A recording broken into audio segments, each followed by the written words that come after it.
Hello everybody, welcome to the Iron Mountain Hour. My name is Cliff. It is Thursday, October the 5th, 2023. That was our buddy Moose Roberts bringing us in. The other cat man, not Dustin the cat man, who's normally with us here on Sunday. Definitely go out and check the description of the video. You can find a link to that song and all Moose's discography on bandcamp.com. Definitely worth picking up. Moose has more material than probably anybody I've ever met. Well, anybody I can think of.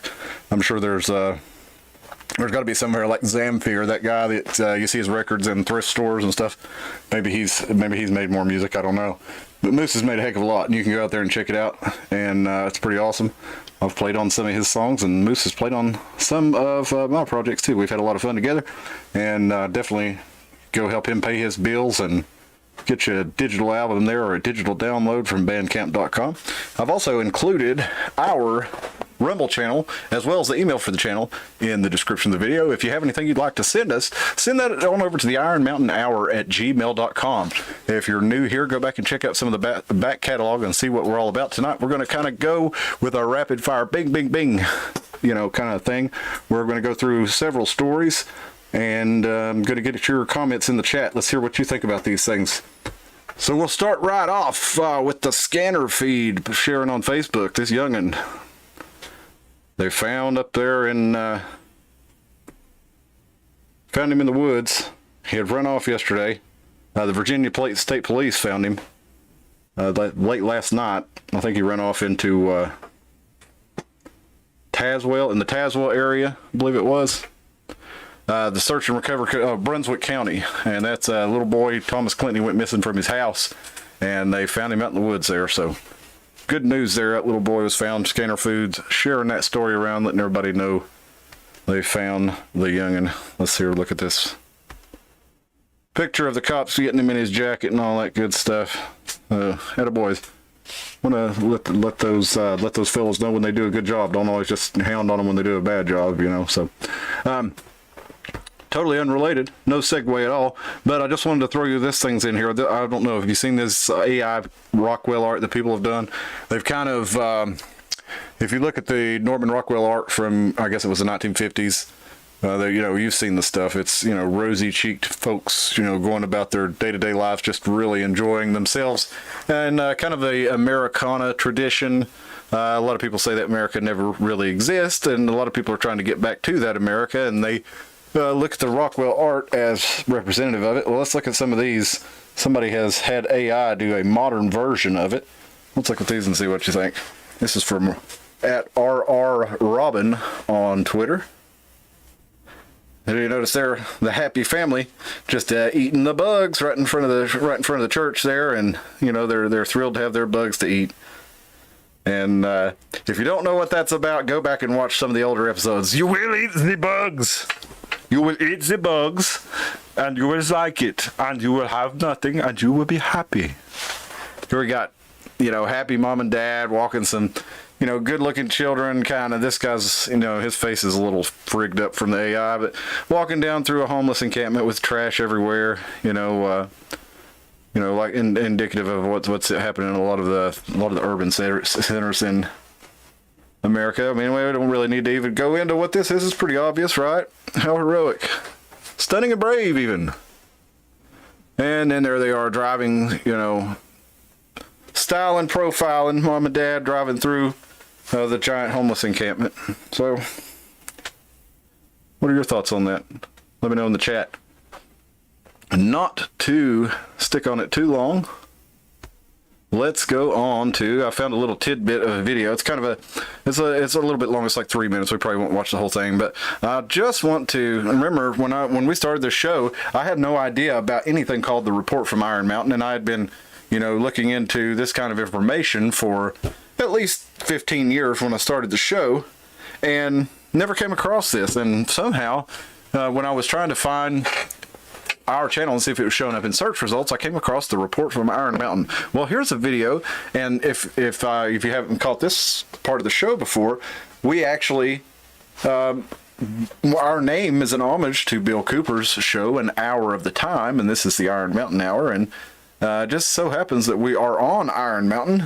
Not that we had any knowledge of the report from Iron Mountain, but let's listen to Bill Cooper from a symposium here back, who knows how long ago. Probably, I mean, he died in 2001, so had to be in the early to mid 90s would be my guess based on the quality of the video. But let's hear what Bill Cooper has to say. Oh, I better fix the audio so y'all can hear it. Or I'll just be sitting here listening to it all by myself. And that's, you know, they say 2 is the loneliest number, but no, I was going to say it's 1. But jump in that chat. Let me know what you think about this and other stories. Here we go. Let's see if we can get Bill Cooper's audio up and running on this video. No. How about this? How many of you in here have ever read a report called a report from Iron Mountain? Anybody? Stand up. I bet you this guy's got the answer. What did it say in that report? They almost look like AI faces, don't they? Well, the report was basically about how the economy was. I think AI made this video. Everything. The report was called Report from Iron Mountain on the Possibilities and Desirabilities of Peace. And what that study group wanted to know was if it was possible to continue the system in peace without using war. And that young man is very wise for his age, and he was 16 at the time. You know, he's a grown man now, probably most likely older than I am. And but this information was out there, but it wasn't getting shared around like to the degree that it is now. But now you've got YouTube, you've got shows like this, you've got shows popping up all over the country, you've got blogs. There's so much way this information is getting out that the best way to curtail that information and to get a handle on it is with disinformation. Flood the market with so much information. I don't even think it's necessarily just flood it with disinformation, but there's so much information. There's so many news sources. Everything is so nuanced, and to have an understanding of one particular subject or another, you have to spend hours reading on it, or you're really not going to know what you're talking about. Or you can tune into your television news or now internet news and kind of get the talking heads take on it and repeat that. But for the most part, there's so much information that nobody has time to actually look into anything but the most trivial amount of news, and maybe their local news, you know, and that's what affects you the most is your local news. But even then, you don't really investigate the story, do you? You just listen to the news anchor, or you read the newspaper, and that's pretty much all you're going to get out of it. And then there's, like I said, there's so much news. You could look at the news from so many different perspectives. It would be really easy to not know what in the hell is going on. So I'm right there with it. But here, speaking of not knowing what in the hell is going on, we got this from Scanner Food. This is from Unicoi County, Tennessee. This says a large explosion reportedly from a gas fire. We've reported countless reports. Unicoi County, in quotes, huge explosion. It appears something off Harris Hollow exit south on Walmart on the east side. At least we can see what appears to be huge flames. My whole family lives in Harris Hollow. Hope everyone is okay. Do you know anything about it? And here is the photo that they've shared. Now, if this was a gas can on a brush fire, what did they do? Did they just leave a sitting sealed gas can? It'd have to be sealed up and to explode. I mean, that would make a really big boom, but geez Louise. All kinds of weird stuff going on, and let's see what the comments say. Let's see. I heard this, and it scared my dog to death. It sounded like a bomb. I thought something fell on my house. It was so loud and shook everything. Sure, it was a cannon. We used to have a few of those guys in there, and not with those flames. Dwayne Booker says only if it was a 1,500-gallon tanker, because it was heard and felt at least 15 miles. And Scanner Food replies, properly suspended on poofy brush gasoline can be ridiculously with the incidental air fuel mixture. Yeah, it usually flares up like that. You'd have to have it in an enclosed container, I'm pretty sure, in order to, and all the comments are basically like, this doesn't sound right. Nope, that's not what this was. I mean, gas is, I think we found when we looked on the show, gas is like what the equivalent of, I mean, a gallon of gas is like the equivalent of what, a ton of TNT, or an eight sticks of dynamite or something like that. It was a lot of explosive power, but to have explosion, you have to have, you know, combined, you have to have condensed pressure and have it kind of sealed off and have the reaction take place in a sealed environment where it expands and explodes, rather than having it combust and burn, which would create a big whoosh and a big fireball, but wouldn't really necessarily have a great big boom. I mean, it could, but you wouldn't think it'd be something with shockwaves and shocking houses, shaking houses. But anyway, who knows what it is? Well, maybe we'll hear more about it, but right now they're saying it's gas from brush fire. Well, look what else we got. We got a lot of... Oh, wait a minute. We got mute is what we got. We don't want that. A lot of National Guard in the area. 45 Charlie, radio check. Also from Scanner Food, folks. Follow their Facebook and Twitter. They show different things on there. I'm not familiar with that helicopter there. That was kind of a strange looking one to me. But we got several different. I think this one goes on for a while of just them following these helicopters down. 45 Charlie, this is J6 JISC X-ray. I have you loud and clear, over. So yeah, there's a whole lot of that been going on. Well, what do you think they were doing? Or they say, training, which we do have, air bases over in North Carolina, and several different military bases over the mountains there, and that said Air National Guard on the scanner. So I'm sure they're out training. But is this training? What is this? This is also from Scanner Feed. Let's pull this up. What is this thing in the sky? Is this a balloon? It doesn't. Some people suggest a high altitude weather balloon, but it doesn't appear to be very high altitude. You can see those what appears to be maybe birds or something moving around it, flying past it there. Those white streaks, or I guess it could just be artifacts in the film, but it does look like those are objects moving past it. How high is this thing off the ground? We don't really know, but it's an interesting looking object. We had more perspective. It might be more useful to think of what it is, but somebody filmed that in the Milligan area of Johnson City, Elizabeth, or between Johnson City and Elizabethton. Thought that was pretty neat. Well, then I got another one. This is from Twitter. Let's check this one out. Somebody suggested this might be a Mylar balloon. And this one I could see that one being a balloon too, I guess, but I don't know, but it's pretty cool. It's hard to say. That does appear to be reflection from the sun rather than propulsion from a rocket or anything like that. Whoa! It's doing something crazy now. Well, now he says it's doing something crazy. So, maybe that is just the sun reflecting. I don't know, but I'm glad he captured it and glad he sent it into the Scanner Feed page. So we've been seeing several of those. We've seen military going around doing increased activity. So, there's always the possibility that everything is normal and nothing is crazy, that's true. Well, things seem to be crazy a lot of times, and depending. Speaking of crazy, I was doing this. Now that was a clean segue, wasn't it? Here we go. We got going straight to News 5 WCYB. I was reading their website today, and I came across this. It's an AP article, so it's not anything that News Center 5 actually wrote or anything. They just reposted it under their site as an AP, Associated Press. It's written by Valerie Gonzalez, and I want you to look at the wording here to Miss Gonzalez, because this is where we titled the episode "Lies." Because I'm going to show you a little sneaky way that the media likes to lie here. So this is the Biden administration announced they waived 26 federal laws in South Texas to allow border wall construction on Wednesday. Right? So look, good. Biden is waiving 26 federal laws to allow border wall construction. And we saw Elon Musk go to the border and talk to some of the border sheriffs there. And it's really the Eagle Pass area has been, it's been shown to be a huge problem. New York City is overflowing. They say they can't handle all the illegal immigrants that have been brought up there. Meanwhile, 6 years ago, they were saying, oh, we're a sanctuary city. It's only right for everybody to take care of these migrants, and I don't think anybody is against caring for people, but I mean, you can only care for so many people, right?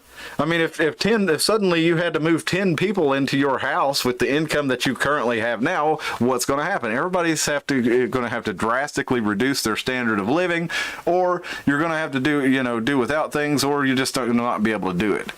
So that's where we're at the point at right now, where they're renting out all kinds of hotel rooms in New York City for them. So the wealthy people who normally come along and rent these hotels are probably not going to be renting them much more if the government is paying, homeless migrants or homeless people to stay in them. It's not really an exclusive. That's part of what you pay for when you pay for these nice hotels is exclusivity. It's hard, and people aren't going to pay for that when the government's paying for unhoused, as they call them, people to sitting right next to you. Well, anyway, let's go back to the story because I want to go on to let's look at the headline again. Biden administration waives federal laws to allow border wall construction in Texas. So it's become quite clear that even normal, like moderate Democrats are like, okay, there are, we're starting to see just like New York City, Eric Adams has made several, accidental points against himself. There where he talks about how the city infrastructure can't handle this. Like, yeah, well, that's what the border towns have been dealing with for years. That's what a lot of towns, smaller towns in the country have been dealing with. It's not that they don't want to help people. It's like, we only have so many resources, and there's only so many places to shop. There's only so many roads. There's only so many, everything, all the infrastructure, there's only so much of it, and when you overload it, it can't keep up, and everybody suffers for it. So, and then you hear some things like, oh well, we just need to get these people work visas. It's like, well, like that's kind of how is that going to help anything? There's too many people. So like if you there's too many people in the system, I should say. So how would giving them a work visa help? I just don't get how that's going to help anything. They're still over here, and I'm sure that some of them are working too. I don't know. I just seems like the best way to do it would be to limit the flow of folks, especially folks who you don't know who they are, to come in until your country's infrastructure is able to handle that. But anyway, it's not a political show, but the main thing I wanted to show you is the Biden administration announced they waived 26 federal laws in South Texas. And did they waive 26 federal laws? To allow border wall construction, because can Biden really do that? Can the president really just waive a federal law? I don't know, but anyway, that's not the important part. The important part is marking the administration's first use of a sweeping executive power employed often during the Trump presidency. There he is again, Donald Trump. They just can't stay away from this guy. It's probably your favorite president. What are you gonna do when he goes away? We don't know, folks.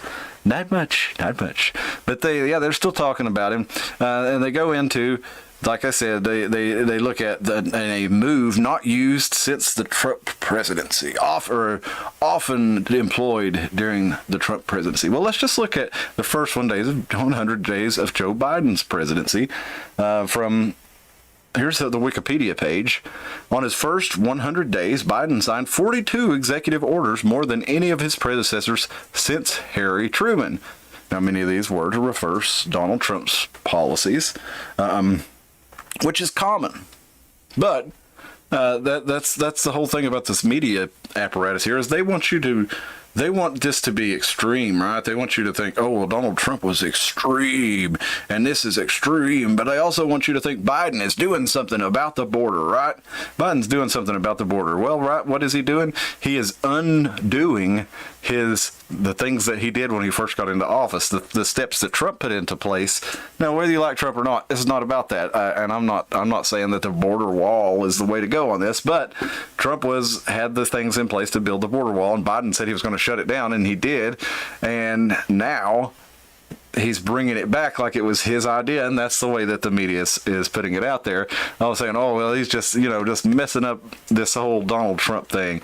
Donald Trump was out there and just doing all this sweeping executive actions, and well, now Joe Biden's doing that for the first time, since he's been president.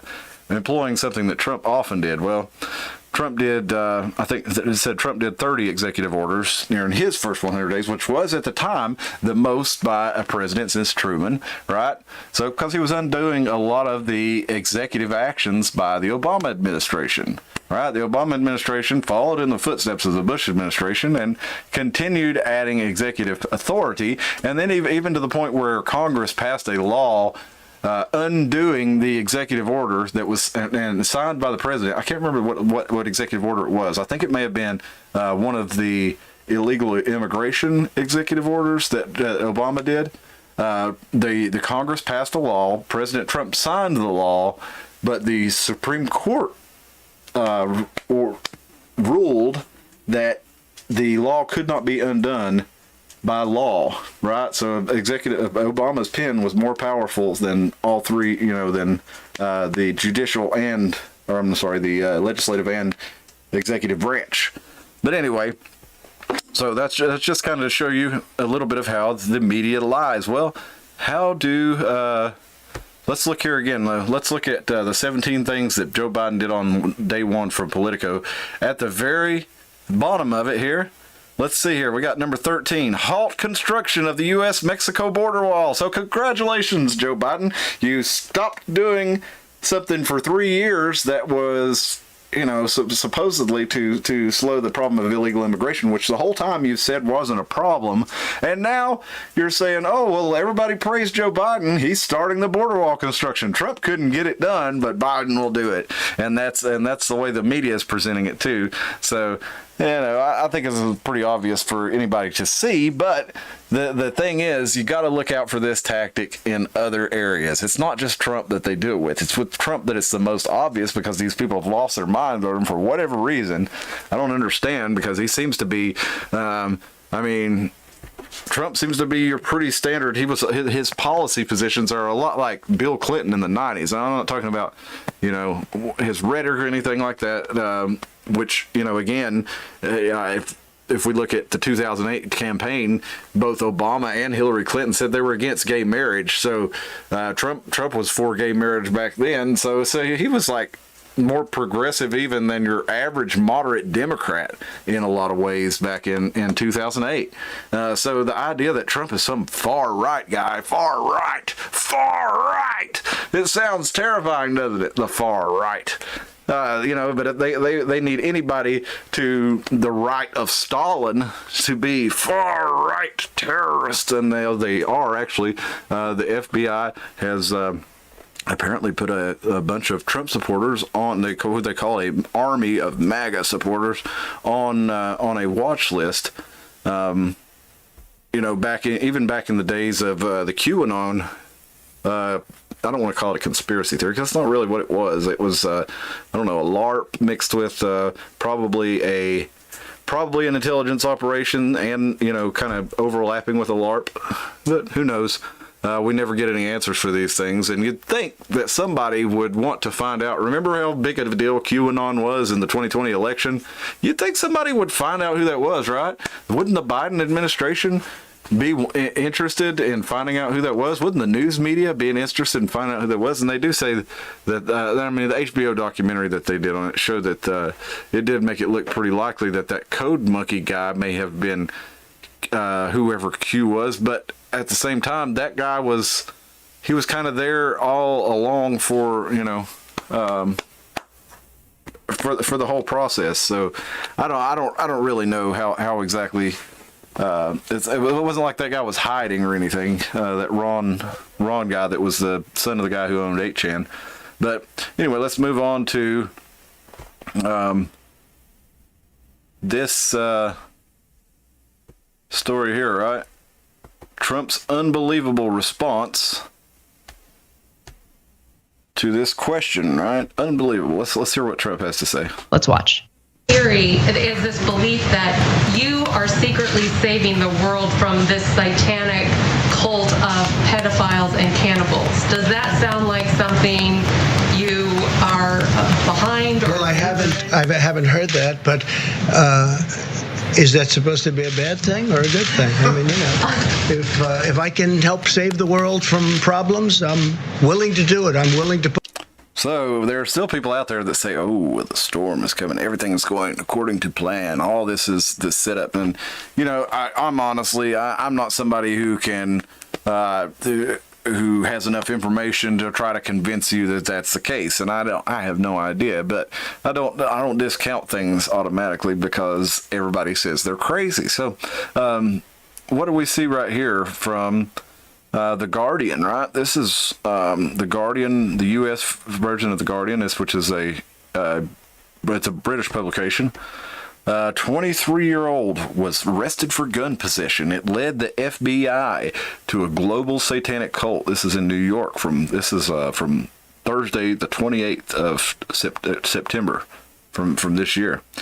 And we start with this kid, an arrest in gun possession and charge in Queens, New York, led the Federal Bureau of Investigation to a pedophilic satanic extortion cult that has victimized dozens, if not hundreds, of minors, according to law enforcement documents, court records, and sources with knowledge of the investigation. Law enforcement discovered the organization known as 764 and a range of aliases while investigating alarming social media posts made by Angel Almeida, a 23-year-old resident of Astoria, Queens.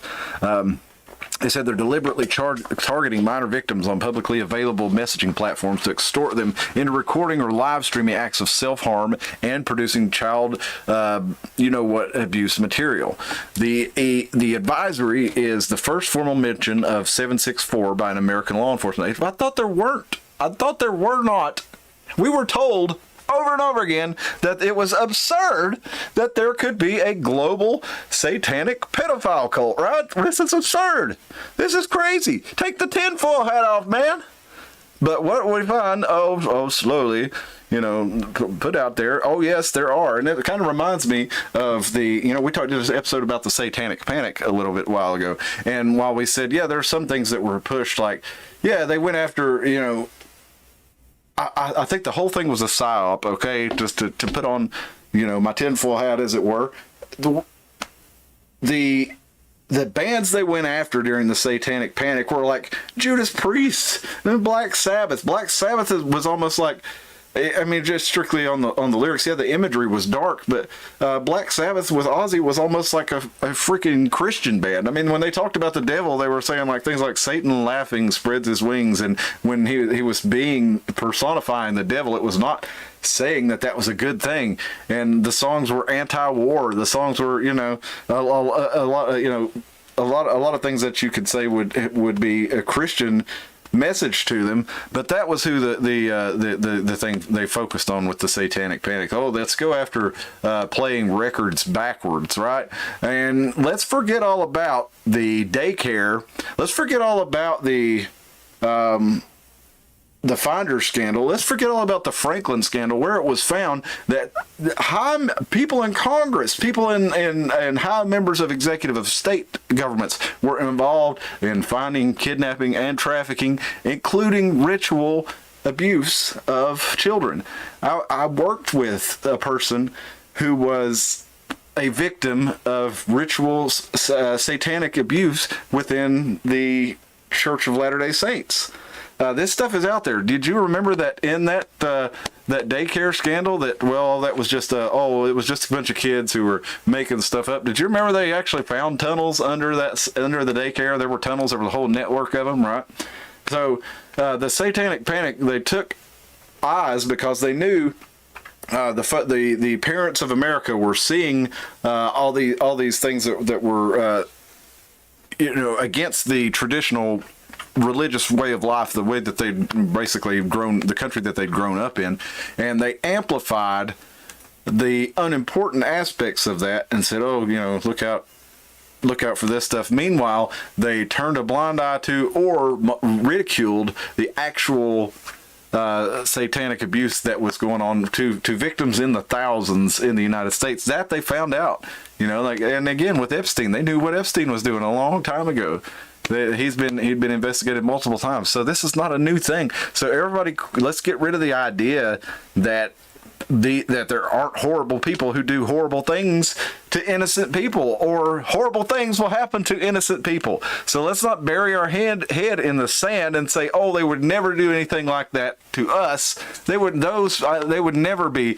You know who our politicians are? They're the mayor in Red Dawn. You ever see Red Dawn? I think Lane Smith plays him, the guy who he played in Lois and Clark: The New Adventures of Superman. He played the newsroom guy, Clark Kent's editor or whatever. Well, that's real, man. There are big business interests. There are outside government interests. There's federal government. There's state government reaching down to your mayor all around, and they're offering them money. They're offering them advances in their political career. They're offering things that you would never be interested in, but they would. And when they catch them doing those things, then they have something on them. And that's how we end up getting. Now, I can't say anything about our local elected representatives other than I do remember a story about a local mayor, I believe, of Elizabethton. If my memory serves me correctly, was found in a hotel room, and him being a married man with a man and woman in Johnson City, and it was in the news for a couple days, and it was just gone. So I think a lot of people probably don't ever hear about these things, just like they'd never hear about the smart poles or the fact that the red light, the license plate reading cameras actually store your data. And now the police, they may delete it within 30 days, but Flock Security, who says they delete it? And they have a database of 2,000 cities where all these cameras that catch you driving through town, recording everywhere you're going, everything that you're doing as you pass that intersection, the bumper stickers, the dents, the color of your car, whether you have a roof rack, who's in the car. They say it's anonymized, but if they can tell by your bumper stickers or roof rack, you know they're looking at your faces. Okay, so even if the Elizabethton police are using this tool responsibly and actually deleting the data and not keeping not throwing out a dragnet and keeping up with every movement that you make for the whole time you live in town or drive through town, well, Flock Security still has all that data. Flock Security is facilitating this, and they are also, like I said, in 2,000 other cities. So, you drive through, you'll get a ticket. There'll be nowhere to escape it, for one. Everybody was against the red light cameras. We got rid of those because they were hitting you in the wallet. These aren't hitting you in the wallet yet, but they're way worse. Okay, so, guys, that's all I got for tonight, but I'm going to get off here. I hope you'll join us on Sunday at 10 p.m. where Dustin and Tim and I are going to get into another of our whether it's hidden history, conspiracy theories about Atlantis. Like, all this stuff is I don't want to poison the well, right? So I try to have fun with some of this stuff, but a lot of the point is, even this stuff that sounds outrageous and outlandish and that we have fun with, there's at least a bit of truth to a lot of it. And if we don't discuss it, and it just keeps going on behind the scenes, what the hell else are they going to do to us, and what's to stop them from doing it? Now, the last thing before I get off here, I shared an article on Facebook that a friend of mine had shared. They live out on the Mary Patton Highway, the Gap Creek Highway that was built, the great big highway that was built supposedly so it would be big enough. I think it was built back about 2008. So, or I think that was when it started. So they would be able to drive a military convoy from, through the gap there up past Gap Creek. Well, apparently in that old pastoral land, it's all, farm and residential. The city is trying to rezone it to put, guess what? Dollar General number 13. That's right. You're the winner if you guessed Dollar General number 13. Right there on the Mary Patton Highway, right? So there's already 12 Dollar Generals in Carter County. You can't go 5 minutes without running into one. I literally go down, I'll go 5 minutes down to my road to the highway, right? And I'm right in the middle. If I go left, I'm 5 minutes from a Dollar General. If I go right, I'm 5 minutes from a Dollar General. That's nice and convenient, but they're on the highway. They're in town. They're not out in the middle of nowhere where people, in this case, literally right in like three people's backyards. People who have paid a lot of money, assumedly, to have a nice piece of property in a secluded area, and now they're going to pop a Dollar General right in their backyard. Man, I would be mad. I would be mad. But anyway, that's the kind of stuff these people will do to him, just on the local level. Just that, I mean, it's the least of what they do.